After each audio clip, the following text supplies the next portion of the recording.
할렐루야. 네, 오늘도 주님 앞에 나오신 여러분들 사랑합니다. 오늘도 우리가 우리의 입술을 통해서 마음과 정성을 다해 찬양으로 주님 앞에 힘차게 나아가겠습니다.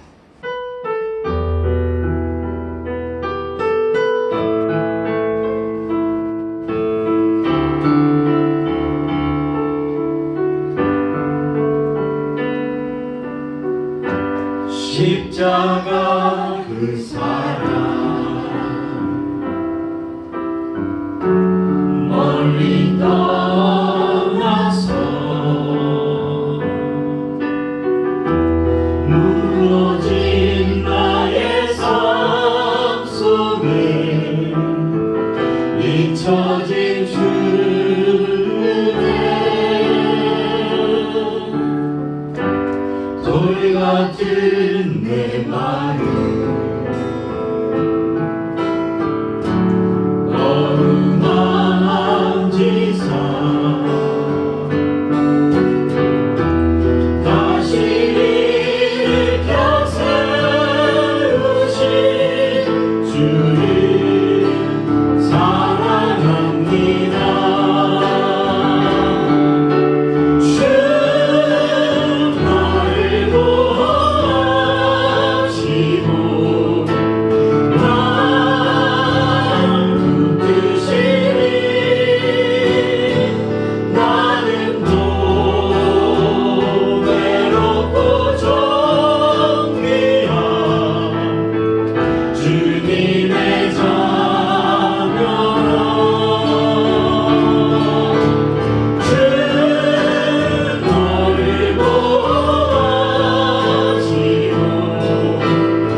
지나간 일들이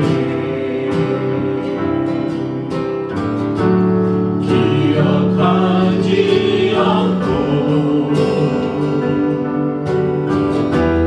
이전에 내가 모든 일 생각지 않으리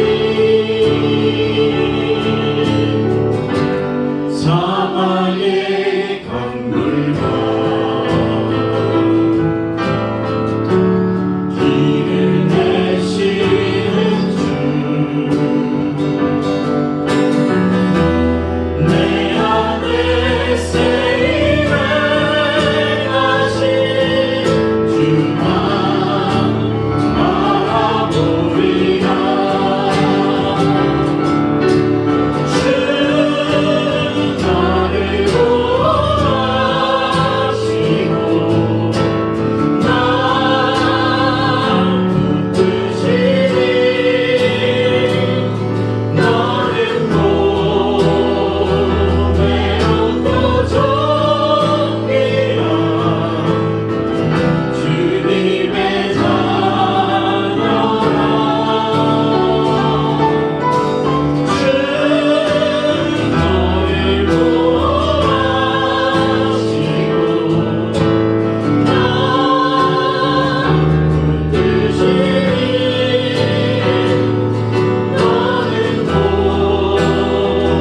외롭고 정리라 주의 자녀라.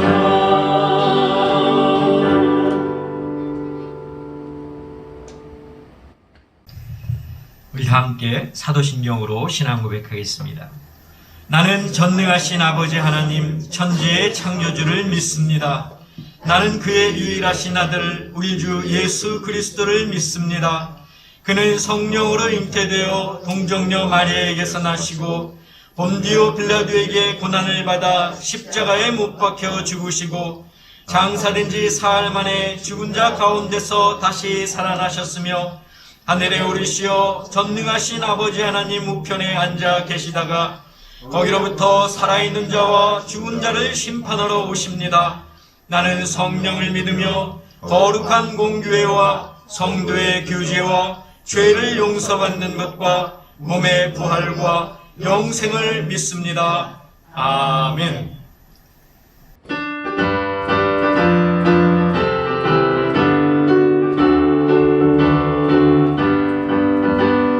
주께서 나를 어때하는 고요는요 주의 보여 시험을 이기고 승리하니 참 놀라운 능력이로다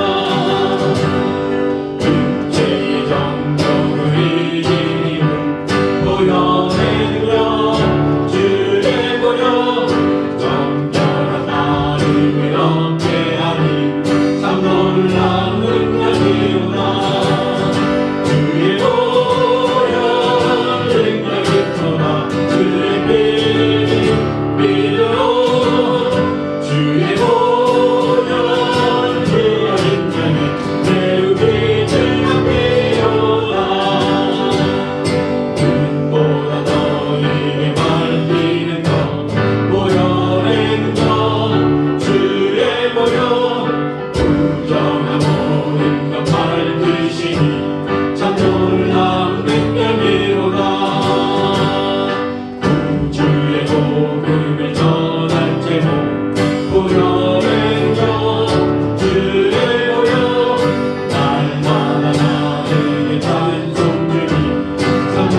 우리에게 주시는 하나님의 말씀은 구약에 있는 사무엘하 6장 1절에서 11절까지입니다.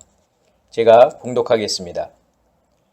다윗이 이스라엘에서 뽑은 무리 3만 명을 다시 모으고 다윗이 일어나 자기와 함께 있는 모든 사람과 더불어 바알레 유다로 가서 거기서 하나님의 궤를 메어 오려 하니 그 궤는 그룹들 사이에 좌정하신 만군의 여호와의 이름으로 불리는 것이라.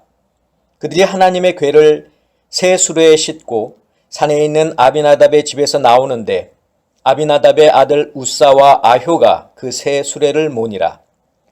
그들이 산에 있는 아비나답의 집에서 하나님의 궤를 싣고 나올 때에 아효는 궤 앞에서 가고 다윗과 이스라엘 온 족속은 잣나무로 만든 여러 가지 악기와 수금과 비파와 소고와 양금과 재금으로 여호와 앞에서 연주하더라. 그들이 나곤의 타작 마당에 이르러서는 소들이 뛰므로 우사가 손을 들어 하나님의 궤를 붙들었더니 여호와 하나님이 우사가 잘못함으로 말미암아 진노하사 그를 그곳에서 치시니 그가 거기 하나님의 궤 곁에서 죽으니라. 여호와께서 우사를 치심으로 다윗이 분하여 그곳을 베레스 우사라 부르니 그 이름이 오늘까지 이르니라. 다윗이 그날에 여호와를 두려워하여 이르되 여호와의 궤가 어찌 내게로 오리요 하고 다윗이 여호와의 궤를 옮겨 다윗성 자기에게로 메어 가기를 즐겨하지 아니하고 가드 사람 오벳 에돔의 집으로 메어 간지라. 여호와의 궤가 가드 사람 오벳 에돔의 집에 석 달을 있었는데 여호와께서 오벳 에돔과 그의 온 집에 복을 주시니라. 아멘. 기도하겠습니다. 사랑의 아버지 하나님 감사합니다. 오늘도 저희들에게 귀한 말씀을 주시기 위하여 이곳으로 불러주시고 또 함께 그 말씀을 듣게 하시니 감사합니다. 저희의 연약한 마음, 믿음, 말씀으로 강건케 하여 주시옵고 오늘도 그 말씀에 의지하며 나아가는 저희들 되게 하여 주시옵소서. 예수 그리스도의 이름으로 기도하옵나이다. 아멘. 예, 사랑하는 성도 여러분, 지난 일주일 동안도 주님의 은혜 가운데 잘 거하시고 또 주님의 은혜를 누리셨습니까?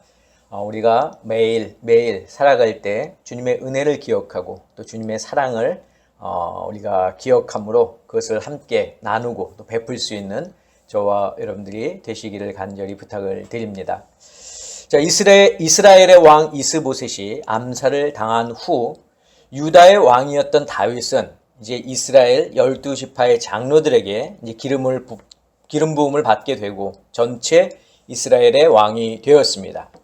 자, 그가 왕이 된 후에 했던 첫 번째 일은 예루살렘의 수도를 이스라엘의 수도를 예루살렘으로 옮기는 것이었습니다.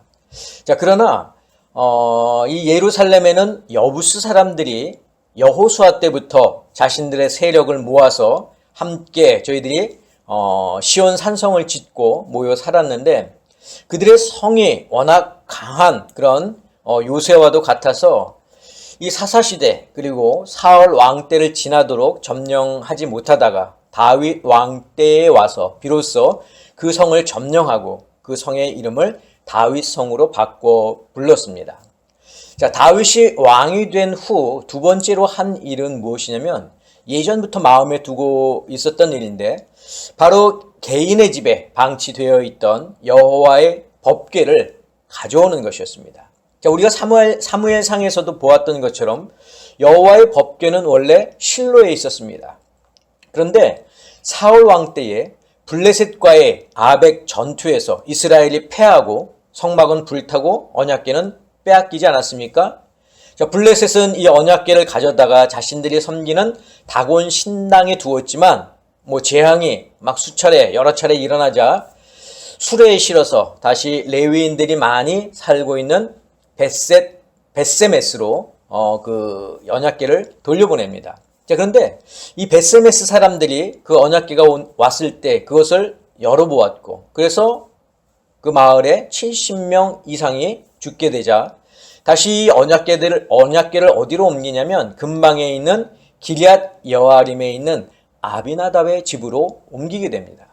자, 이렇게 해서 언약궤는 한 개인의 집에 20년 동안 머물게 되었고 사울이 언약궤를 빼앗기고 다시 다윗이 예루살렘으로 가져오기까지 이 이스라엘의 법궤는 70년 동안 성소에 모시지 못했습니다. 이제 다윗이 그것을 이제 하려고 하는 거죠. 자, 하나님의 궤를 옮기는 일에는 3만 명이 동원이 됐습니다. 바알레 유다는 원래 기럇 여아림의 이제 옛 이름인데 이곳에서 예루살렘까지는 한 20여 킬로 정도 떨어져 있습니다. 자, 아비나답의 아들 우사와 아효가 궤가 실린 이 수레를 몰았고 다윗과 백성들은 각종 악기를 연주하면서 뒤를 따랐고 또 3만 명의 그 군사가 그것을 호위했습니다.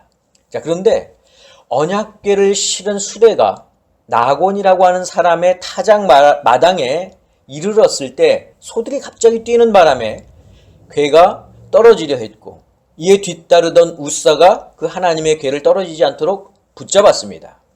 자, 하나님은 진노하셨고 그래서 그를 치셨고 우사는 그 자리에서 죽고 말았습니다. 자, 이를 지켜본 다윗은 분을 감추지 못했고 이 일로 여호와를 두려워했으며 여호와의 궤를 운반하는 일을 잠깐 보류하고 다윗성으로 옮기는 대신 가뎃 사람 오벳 에돔의 집에 그 법궤를 두게 하였습니다.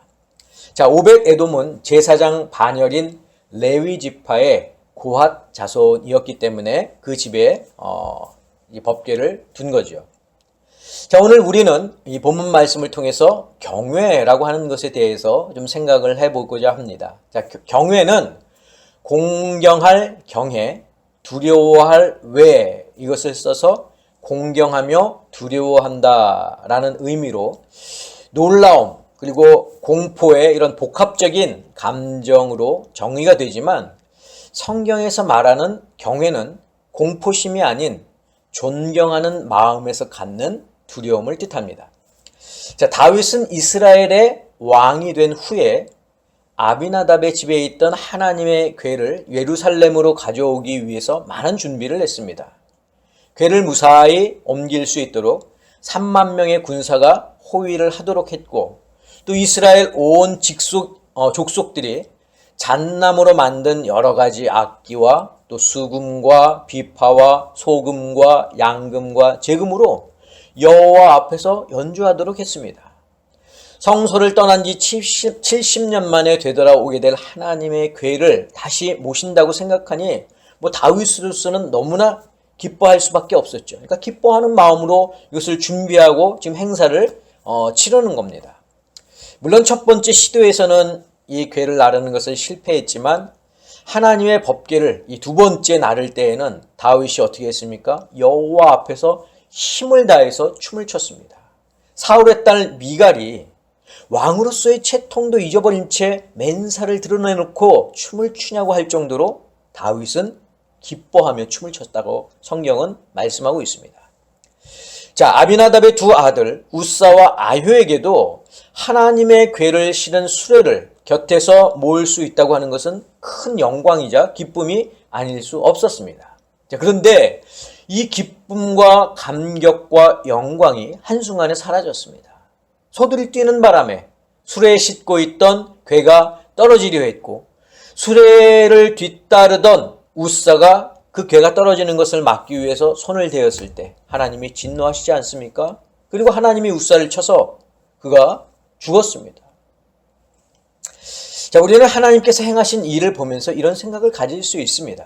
우사가 일부러 하나님의 궤를 만지고 싶어서 만진 것도 아니고 소가 뛰는 바람에 궤가 수레에서 떨어지지 않도록 하기 위해서 좋은 의도로 만진 건데 왜 하나님은 그를 치셨을까 하는 거죠. 사실 다윗이나 우사와 아효 그리고 이스라엘 백성들은 기쁨과 정성으로 이 모든 행사를 주관했고 참여했지만 그들은 하나님이 원하시는 방법으로 하나님의 궤를 운반하지 않았습니다. 왜 그럴까요? 그 이유가 무엇 때문이죠? 그것은 그들이 하나님의 말씀, 즉 율법을 제대로 알지 못했기 때문입니다. 이것은 사무엘이 죽은 후 이스라엘 내에 하나님의 말씀을 가르칠 영적인 지도자의 부재가 얼마나 큰 죄를 불러오는가를 잘 보여주고 있는 겁니다. 자, 우리는 우사가 죽은 이유가 하나님의 궤를 만져서라고 생각할지 모르지만 그것이 1차적인 원인이라고 생각하겠지만 사실 우사가 죽은 이유는 하나님의 말씀을 지키지 않았기 때문입니다. 말씀을 지키지 않았다는 것은 말씀을 알면서 지키지 않은 경우와 또 말씀을 몰라서 지키지 않은 경우인데, 자, 우사의 경우는 후자입니다. 다윗이 하나님의 궤를 수레에 싣고 옮긴 것도 후자에 속하죠. 자, 하나님은 이스라엘과 시내산 언약을 맺을 때 모세를 통해서 이스라엘 백성들에게 율법을 주시면서 언약궤에 대해서 자세히 언급하셨습니다. 하나님의 궤는 레위 지파 중에서도 아론의 자손들 중에 고핫 자손들만이 나를 수 있었습니다. 그리고 그 궤를 나를 때 수레나 기타 다른 장비를 사용하지 않고 고핫 자손들이 어깨에 직접 메고서 날라야 했습니다. 자, 궤에는 4개의 고리가 있고 긴 채 2개를 그 고리에 걸어서 운반하도록 하셨는데 고핫 자손들이라 하더라도 하나님의 궤에는 손을 댈 수가 없었습니다. 자, 이런 말씀에 대한 무지 때문에 우사가 죽은 겁니다. 하나님 앞에서는 몰라서라는 이 단어가 통하지 않습니다. 이것은 마지막 때도 마찬가지입니다. 세상 마지막 때에 예수님이 심판주로 이 땅에 오실 때 예수님을 몰라서, 하나님을 몰라서 란 변명이 통하지 않는다는 말이죠. 자, 모세는 신명기 17장 18절 19절에서 이스라엘의 왕에 대해서 이렇게 말했습니다. 제가 읽어드리겠습니다.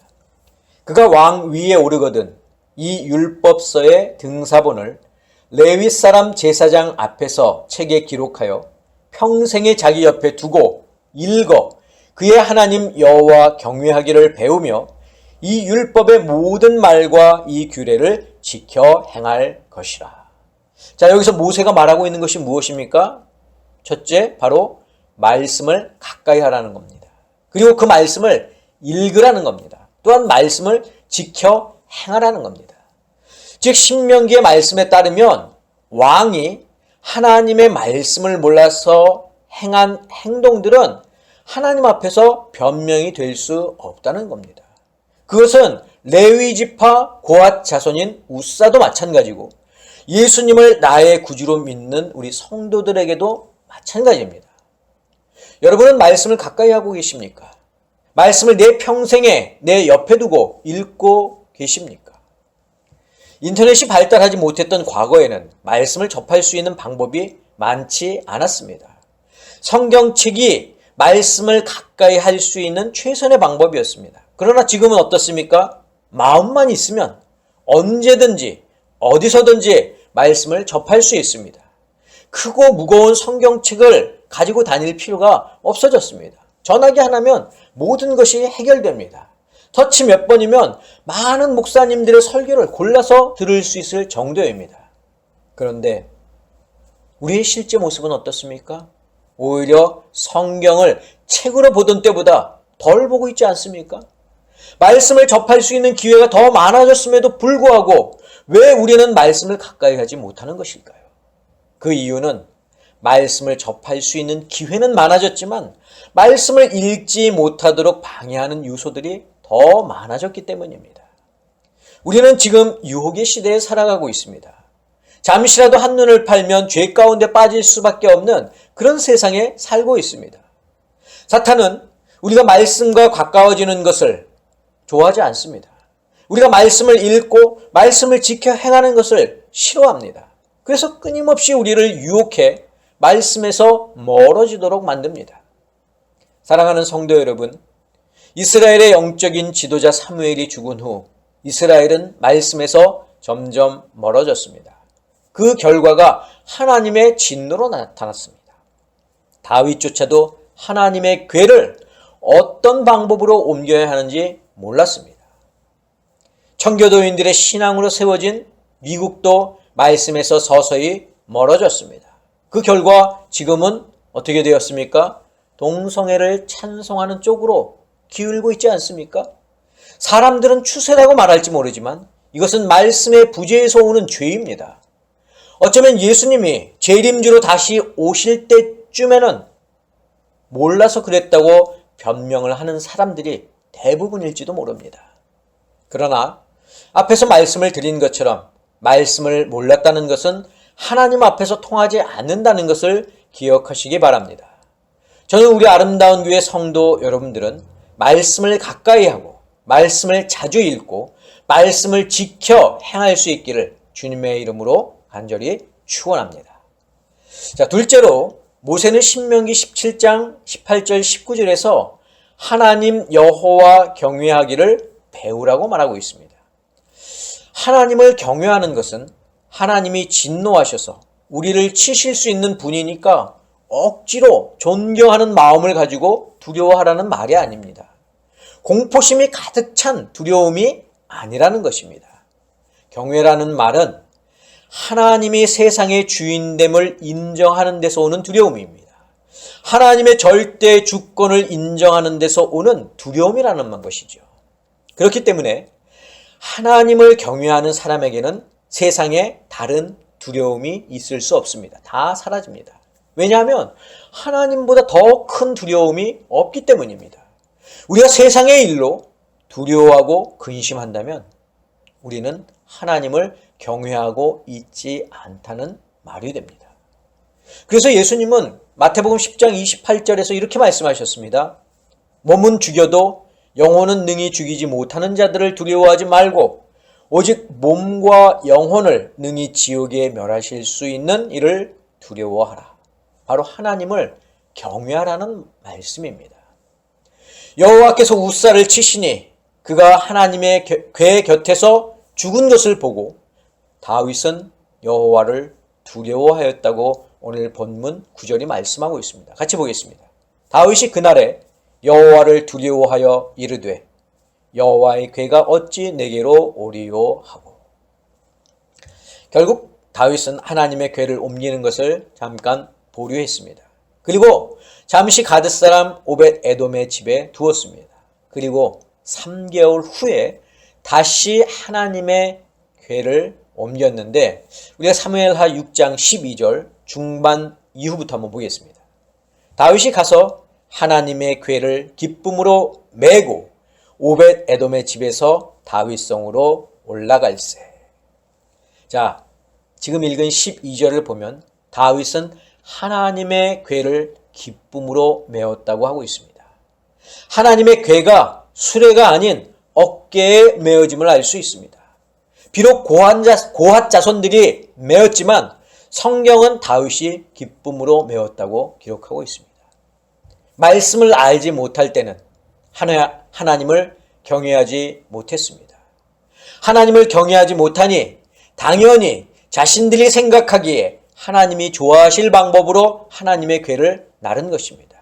그러나 하나님을 경외한 순간 다윗은 하나님이 말씀하신 방법대로 궤를 나르게 되었습니다. 하나님의 말씀을 모르는 자는 하나님을 경외하지 않습니다. 그러나 하나님의 말씀을 가까이 하고 읽고 지켜 행하는 자는 하나님을 경외합니다. 그 반대도 마찬가지입니다. 하나님을 경외하지 않는 자는 말씀을 가까이 하지 않지만 하나님을 경외하는 자는 말씀을 가까이 하며 지켜 행합니다.